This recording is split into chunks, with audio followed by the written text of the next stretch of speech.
And what we're going to talk about is taking someone hostage, and either that or specifically doing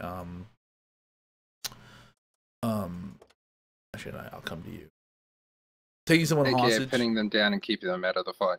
kind of, yeah, but it's more or less it's more of a next level tactic, and I do it all the time. Though I never talk about when I actually do it in a game because it's really hard. Because it takes a lot of concentration.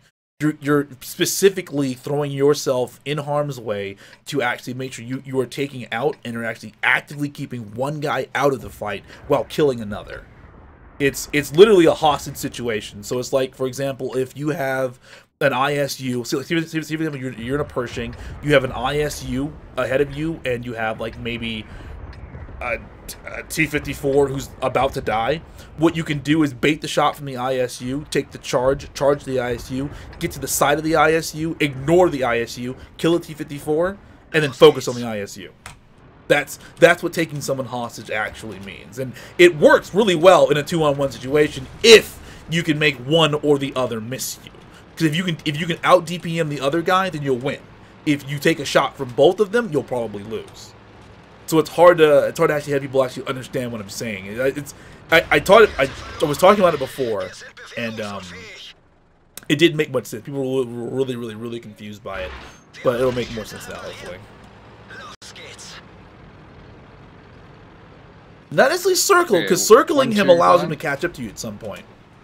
You drop like to C5, C6, in the middle. Confirm.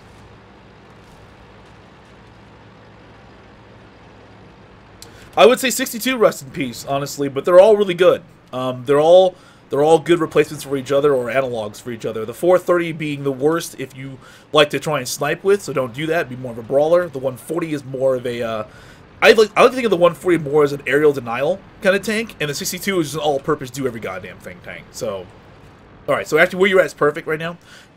Looking at where he's at. Say for example, and this is a big one. I get this question all the time.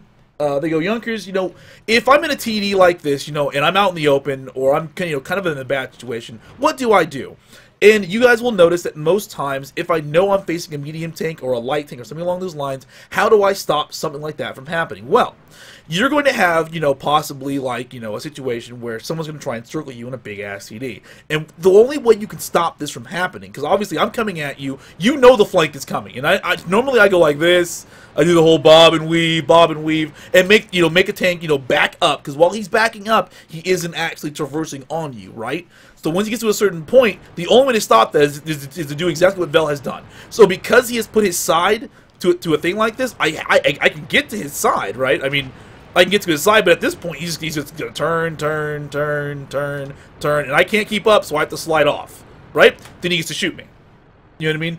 This is how you need to play your non-turreted or case-mated TDs/tanks, because the only way you're going to make a difference when someone tries to get to your side like that is to have a way to push someone off of you. And in a one-on-one situation, that is the only thing you can do.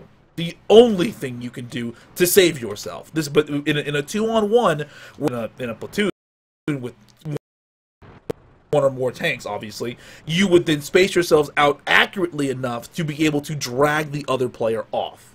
You know what I mean?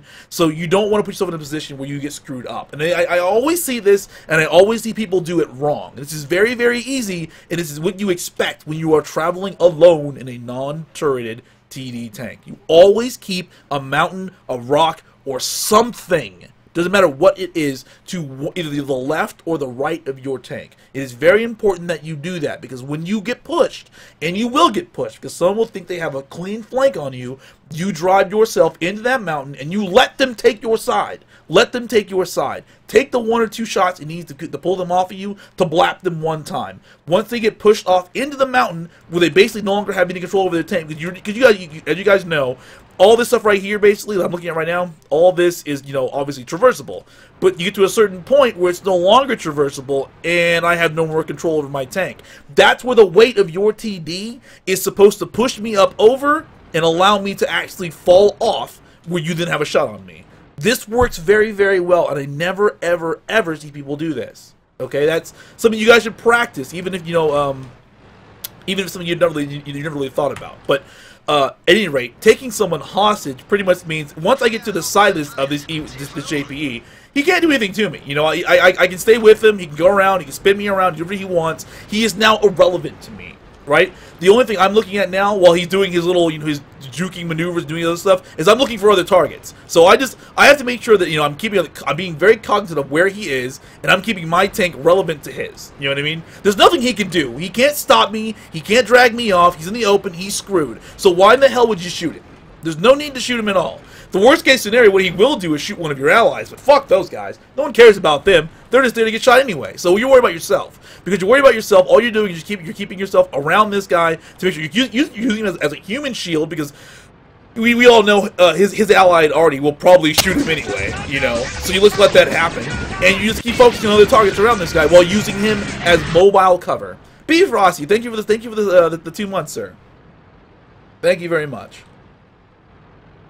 That is the main thing that I always see that people never actually use, and it works really well, especially with like the slow big lumbering TDs. The Foch 155 actually falls pretty this a lot more than it used to now. Same with the 268 as well. Take this, my love, my anger, and all of my sorrow. Pope, thank you very much for the 2 months, sir. So that's pretty much that, guys. I do want to grab a couple of you though, and I want you guys to practice it. Both